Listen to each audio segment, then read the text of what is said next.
dengan jejak-jejak paksa, bukti ya. perkosaan, ya sudah wasidik semestinya langsung rekomendasikan limpahkan ke tingkat Polda Jabar. Kalau Polda Jabar pun tidak sanggup, yang semestinya sanggup, limpahkan ke Barreskrim Mabes Polri. Ya.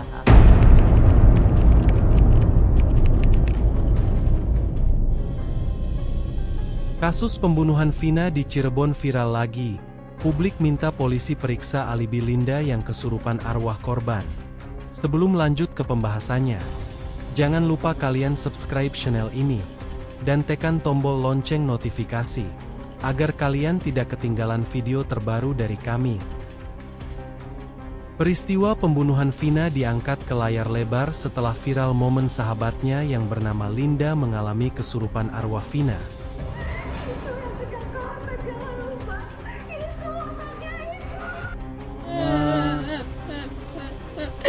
Siapa deh? Anaknya polisinya Dede nggak kenal? Nggak kenal. Kabur ke Jakarta 2 orang. Kabur ke Jakarta 2 orang. Iya. 2 orang itu nggak ada yang kenal deh. Enggak. Berapa orang yang nganuin Dede tuh? 12 orang. Tangan Dede dipukul pakai balok gede. Dipukul tangan Vina patah. Bukan diseret pakai motor, dipukul tangan Vina. kepalanya sih Dede kepalanya kenapa? Diapain Dede kepalanya? Tadinya dibenturin. Dibanturin kemana? Ke motor, terus ke aspal. Mama cari duit buat Vina, Vina dibunuh sama orang. Mama makanya di sana pingsan terus Mama deh. Mama di sana yang tenang, Dedenya juga ya. Pengusutan kasus pembunuhan Vina, remaja asal Cirebon, kembali dilakukan oleh Polda Jawa Barat. Pasalnya, ada 3 orang yang diduga jadi pelaku pembunuhan dan masih buron. Kasus tersebut pun menjadi ramai kembali diperbincangkan lantaran film Vina, yang berjudul Sebelum 7 Hari juga tuai kontroversi. Justru pertanyaan, kalau di film itu diilustrasikan bahwa maaf almarhumah Vina ini menjadi korban ruda paksa. Ya. Tapi kalau dari apa yang saya simak penjelasan dari Direskrimum Polda Jabar, tidak disebut-sebut hal ihwal terkait dengan penggunaan pasal ruda paksa atau pasal perkosaan. Ya. Memang hukumannya lebih berat kalau pasal pembunuhan berencana. Tapi maksud saya adalah seandainya ada pasal terkait perkosaan, maka pasalnya semakin berlapis, maka boleh jadi hakim akan semakin yakin, semakin mantap untuk tidak menjatuhkan hukuman seumur hidup terhadap para terdakwa. Tapi boleh jadi lebih berat dari itu, yaitu hukuman mati. Oke, boleh direspon Pak Surawan, kenapa Pak tidak diterapkan juga pasal perkosaan untuk para pelaku ini? Terkait dengan kesaksian para pelaku, jadi mereka memang tidak yang sudah ada ini belum terbukti atau mereka tidak menerangkan adanya perkosaan itu, Mak. Tapi hasil visumnya menunjukkan seperti apa? Hasil visum kalau kita lihat di putusan pengadilan itu memang ada sperma di tubuh korban. Nah, apa yang menjadi alasan polisi tidak menggunakan pasal perkosaan, Pak, kalau hasil visumnya menunjukkan hal tersebut? Terkait pasal perkosaan itu kita perlu kesaksian ataupun pengakuan dari para tersangka. Pada saat itu kan memang para tersangka kemudian tidak mengakui perbuatannya. Kalau tidak mengakui perbuatannya agak lucu, Pak ya. Lalu air mani siapa yang ditemukan di hasil visum itu, Pak? Ya mungkin itu pada saat otopsi mungkin berdasar penelusuran, uji DNA segala macam, itulah kami mungkin kesulitan untuk melakukan pembuktian terkait siapa yang melakukan perkosaan terhadap korban. Bagaimana Bung Reza? Pertama, bukankah dalam setiap penanganan kasus ada wasidik? Jadi ketika wasidik menyadari bahwa ternyata terjadi kompleksitas luar biasa, tidak bisa dilakukan uji DNA di tingkat Polres, maka sudah semestinya kasus itu langsung ditarik ditangani tingkat Polda. Itu satu. Yang kedua, ini materi yang selalu saya sampaikan ketika saya menjadi dosen di perguruan tinggi ilmu kepolisian. Saya katakan bahwa barang yang paling merusak proses penegakan hukum, tak lain tak bukan adalah kesaksian mata. Tak lain tak bukan adalah pengakuan. Ya. Berulang kali Pak Direskrimum tanda petik menyalahkan terkait dengan masalah pengakuan. Kenapa 3 orang pelaku tidak kunjung tertangkap?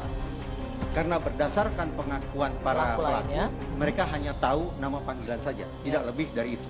Berikutnya, kenapa tidak dikenakan pasal perkosaan? Karena berdasarkan pengakuan pelaku, Tidak ada. yang melakukan Iya. perkosaan. Oke. Nah, kalau kemudian itu yang menjadi argumentasinya, maka sah sudah. Saya ingin mengatakan, inilah wujud betapa teman-teman paling tidak di jajaran Polda Jabar tidak sungguh-sungguh menginsafi bahwa pengakuan, bahwa keterangan adalah sekali lagi barang yang paling merusak proses pengungkapan kebenaran. Oke. Tidak Paling sungguh-sungguh. mengganggu proses pengungkapan kasus hukum. Tidak sungguh-sungguh apa tadi yang disebutkan? Pengakuan, Heeh. keterangan adalah barang yang paling merusak proses penegakan hukum. Oke. Itu simpulan psikologi forensik. Oke. Kenapa begitu? Karena pengakuan mengandalkan daya ingat manusia. Hmm. Daya ingat manusia mudah mengalami fragmentasi, mudah mengalami distorsi. Apalagi pengakuan dari orang-orang yang sudah memperkirakan mereka akan dikenai hukuman sangat berat. Mereka akan berkelit ke sana, mereka akan berkelit ke situ. Karena itulah alih-alih mengandalkan pengakuan, semestinya dilakukan apa yang teman-teman di kepolisian banggakan sebagai pendekatan pengungkapan kasus berbasis saintifik, Saintifik.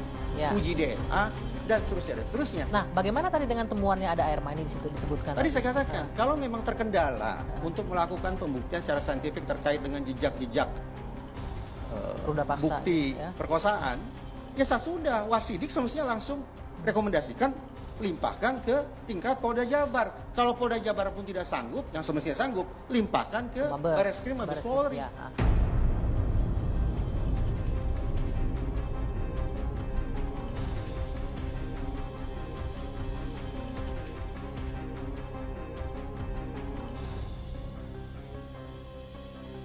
Kami sudah baru saja tadi komunikasi dengan Kabid Humas Polda Jawa Barat tentang informasi dari teman-teman media ini. Jadi pada prinsipnya Polda Metro Jaya siap membantu mencari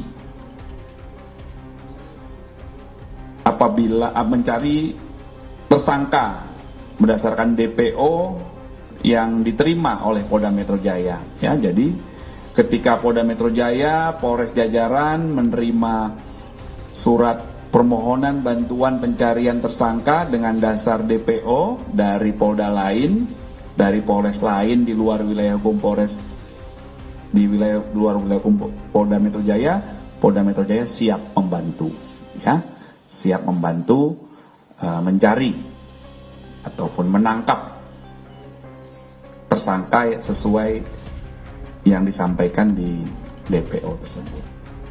Berarti nggak betul Pak, 3 DPO ini ada di Jakarta Pak? Nah itu kan informasinya dari netizen, bukan dari ini. Nanti kami pastikan ya, tadi kami mintakan juga ke Pak Kabid Humas Polda Jabar itu ya, untuk koordinasi.